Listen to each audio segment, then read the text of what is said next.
قد صدقت الرؤيا إنا كذلك نجزي المحسنين۔ السلام علیکم ناظرین، آپ دیکھ رہے ہیں دارالوحی انسٹیٹیوٹ میں ہوں محمد اویس مرصد کرے ہوئے محمد صاحب موجود ہیں۔ کر سب سے آج ہم کویسچن کریں گے۔ السلام علیکم۔ وعلیکم السلام۔ اچھا کر صاحب ہمیں یہ بتائیں، خواب کے اندر انسان اگر رو رہا ہے تو اس کی کیا تعبیر ہو سکتی ہے؟ الحمدللہ وحدہ والصلاۃ والسلام علی من لا نبی بعدہ۔ محمد اویس صاحب، میں انشاءاللہ خواب میں رونے کی 4 تعبیریں بیان کروں گا۔ جی۔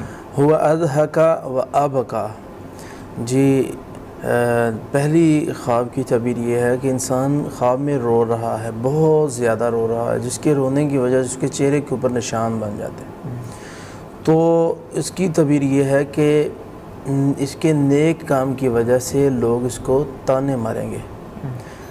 تو تانے یا لوگ اس کو، جسے پنجابی میں کہتے ہیں مینے مارنا، لوگ مینے ماریں گے تو اس کے نیک کام کی وجہ سے۔ کچھ لوگ ایسے معاشرے کے اندر ہوتے ہیں جو نیک کام کو بھی پسند نہیں کرتے، تو ایسا معاملہ اس کے سامنے آئے گا۔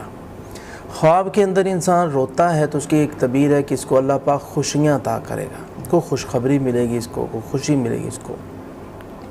خواب میں انسان رو رہا ہے تو اس کی تعبیر یہ ہے کہ گزشتہ کام کی وجہ سے جو کام پہلے زندگی کے اندر اس نے کرنے تھے لیکن وہ کر نہیں پایا۔ بڑے کام ایسے ہوتے ہیں کہ انسان چاہتا ہے کہ میں یہ کر لیتے لیکن وہ اس وقت نہیں ہو پا رہے ہوتے، اس سے بعد میں وہ افسوس کرتا ہے۔ تو جو شخص خواب کے اندر یہ دیکھتا ہے کہ میں بغیر آنسو کے رو رہا ہوں تو اس کی تعبیر یہ ہے کہ پچھلے کاموں پر یہ بندہ افسوس کرے گا کہ میں نے وہ کام کیوں نہیں کیا۔ تو خواب کے اندر انسان دیکھتا ہے کہ پہلے رویا پھر وہ ہنس پڑا، جو اس کی موت قریب ہے۔ اس کی دلیل یہ ہے ہوا اضحک و ابکا، وہ پہلے ہنسا پھر رویا۔ تو اسی طرح پہلے ہنسا یا رویا، یا پہلے رویا یا ہنسا، تو یہ جو ہے اس کی تعبیر ہے کہ اس کی موت قریب ہے، یہ بندہ فوت ہو جائے گا۔ اور اس پہ یہی میں کہنا چاہتا ہوں، جس بندے کو بھی ایسا خواب آتا ہے اس کو چاہیے کہ وہ کسی معبر سے تعبیر پوچھے، خود سے تعبیر مت لگائے۔ جی ناظرین، اگلے پروگرام میں پھر حاضر ہوں گے، تب تک کے لیے ہمیں اجازت دیجیے۔ اللہ حافظ۔